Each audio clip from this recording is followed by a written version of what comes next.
ጀምር በቃ። ሰላም ሰላም፣ እንዴት ናችሁ? ዛሬ ደግሞ በሌላ ቪዲዮ መጥተናል።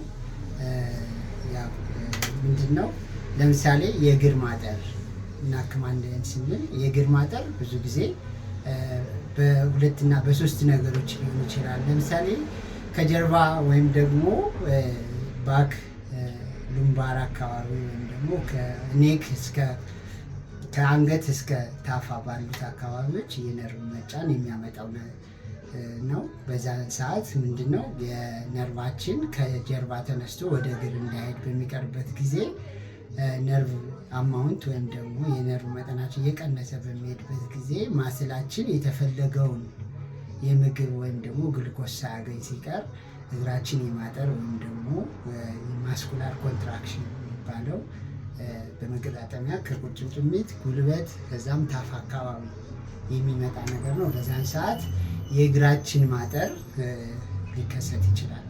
ሌላው ደግሞ የትከሻ ህመም ነው። የትከሻ ህመም ብዙ ጊዜ በጉዳትም ሊመጣ ይችላል። አትሞስፌሪክ ወይም ደግሞ በአየር በቅዝቃዜና በሙቀት ሊመጣ ይችላል። ግን ምንድነው አንዳንድ የትከሻ ህመሞች እጅን የሚይዙ አሉ። አንዳንድ የትከሻ ህመሞች ደግሞ ከዛው ትከሻችን አካባቢ የሚቀሩ አሉ እና እነሱ ምንድናቸው? ብዙ ጊዜ ማስ የምንለው እንደ እብጠት ወይም ደግሞ ማስላችን ጥንክር ብሎ እዛ አካባቢ ዞሮ ምንድነው የነርቭን ስራ ማስተጓጎል ማለት ነው እና በሚነካበት ጊዜ በጣም ፔን ይኖረዋል። ቅዝቃዜ ሲመጣ ቀድሞ ይሞቃል፣ ቀድሞም ይቀዘቅዛል እና ያ ነገር ሀፕን ያደርጋል። ሌላው የዲስክ ህክምና። የዲስክ ህክምና ምንድነው?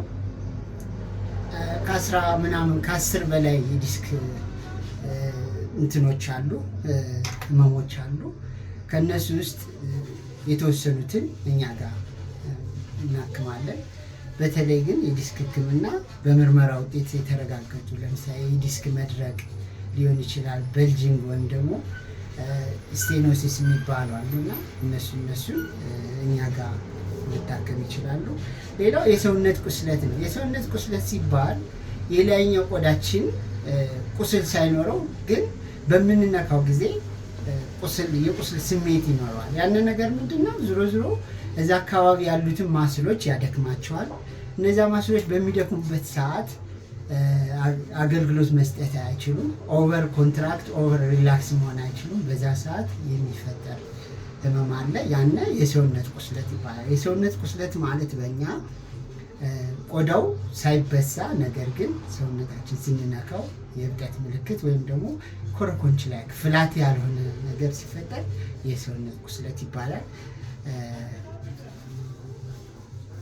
ሌላው ምንድነው የሰውነት አሁን ብዙ ጊዜ የኔ ኬዞች ከ100 ምናምን ኬዞች 40 ምናምን ኬዞች የአጥንት መብቀል ምንድነው ትርፍ አጥንት ምንድነው ስፖርስ የሚባሉ አሁን እነሱ ምንድነው ብዙ ጊዜ ኤክስፖዝድ ተጋላጭ በሆኑ አጥንቶች አካባቢ የሚፈጠሩ ናቸው።